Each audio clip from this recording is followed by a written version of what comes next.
इसके बाद जो हमारे पास अगला ऑप्शन आता है वो आता है मोशंस का।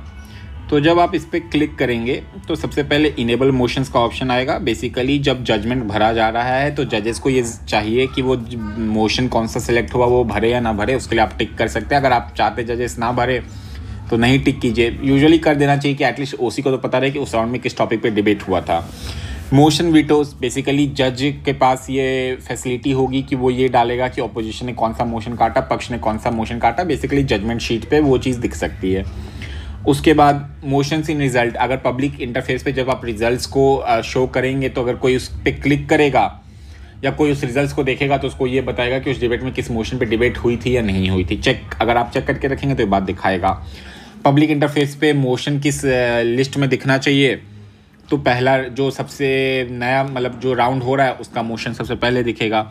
और अलाउ मोशन यूज़, बेसिकली किसी और राउंड का मोशन यूज़ किया जा सकता है किसी और राउंड में या नहीं। यूजुअली हिंदी पीडी में ऐसा करते तो हम हैं नहीं और करने का मुझे लॉजिक समझ में भी नहीं आएगा, तो इस पर आप अनचेक करके रखिए। अगर आप करेंगे तो आपको एक बस फैसिलिटी मिल जाएगी, बट क्योंकि करते नहीं है इसलिए आप अनचेक करके रखेंगे तो भी कुछ दिक्कत होगी नहीं। अब जो अगला ऑप्शन आता है मोशंस के बाद वो है टैब रिलीज़ का। टैब रिलीज़ का बेसिकली मतलब होता है कि आप क्या क्या सारी डिटेल्स पब्लिक पेज पे लोगों को अवेलेबल करवाना चाहते हैं। इसमें मोस्ट ऑफ दी चीज़ों में लिखा होगा intended for use after the tournament. Basically आपको टूर्नामेंट के बाद इन चीज़ों को टिक करके सेव कॉन्फ़िगरेशन करना होगा, बट मैं समझा देता हूँ कि क्या क्या होता है। Release team tab to public, basically team से रिलेटेड सारी डिटेल्स, टीम्स की स्टैंडिंग्स क्या है, टीम्स का विंस क्या है, टीम्स का एमओवी क्या है, टीम्स का एवरेज टोटल स्पीकर स्कोर क्या है, स्पीकर स्कोर क्या है, स्टैंडर्ड डेविएशन क्या है, जो हमने मैट्रिक्स अभी मैंने कुछ एक दो वीडियो पहले बताया था आपको, वो सभी डिटेल्स टीम से रिलेटेड आप पब्लिक को रिलीज़ कर दोगे।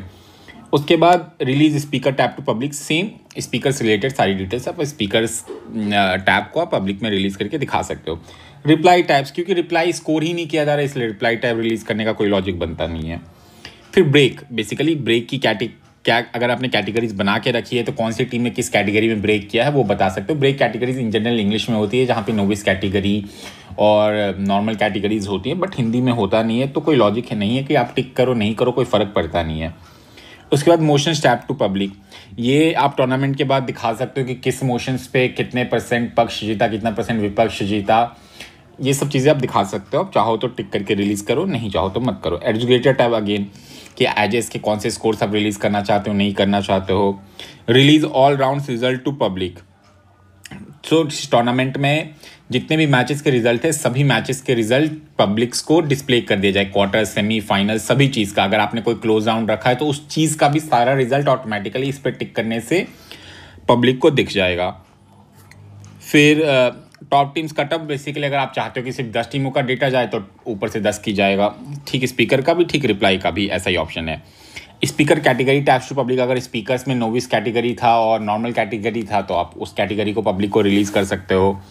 एजुकेटर टैब अगेन, अगर आप एजुकेटर का सारे एजेस के स्कोर रिलीज़ करना चाहते हो तो वो करना चाहो तो कर सकते हो, नहीं करना चाहो तो नहीं भी कर सकते हो। Release ballots to public, basically हर जज ने हर राउंड में हर मैच में जो जजमेंट शीट भरा है आप उसको पब्लिक को रिलीज़ करना चाहते हो या नहीं करना चाहते हो। अगर आप करना चाहते हो, अगर सभी पब्लिक को सभी मैचेस का, चाहे उनका मैच था या नहीं था, तो भी उसको आप एक्सेस देना चाहते हो तो आप इस पर टिक कर सकते हो। Release ballot through private URLs, basically अगर मान लीजिए मैं आपके टूर्नामेंट में था और मैंने एक राउंड 1 में टीम वाई के खिलाफ मैच किया, तो मैं इस टीम वाई का जो जजमेंट शीट है जो जज ने फिल किया है उसको बेसिकली अपने प्राइवेट यूआरएल के थ्रू क्लिक करके देख सकता हूँ। तो अगेन उसको आप टिक करके पब्लिक को रिलीज़ कर सकते हो। तो बेसिकली यहाँ पे डेटाज रिलीज़ करने का ऑप्शन है और सभी डेटाज के नीचे लिखा भी रहता है intended for use after the tournament. तो आफ्टर द टूर्नामेंट ही इन चीज़ों को टिक करके आप फुल ट्रांसपेरेंसी के लिए डेटा रिलीज़ कर सकते हो, जो भी आप जिस चीज़ को कंफर्टेबल हो करने के लिए।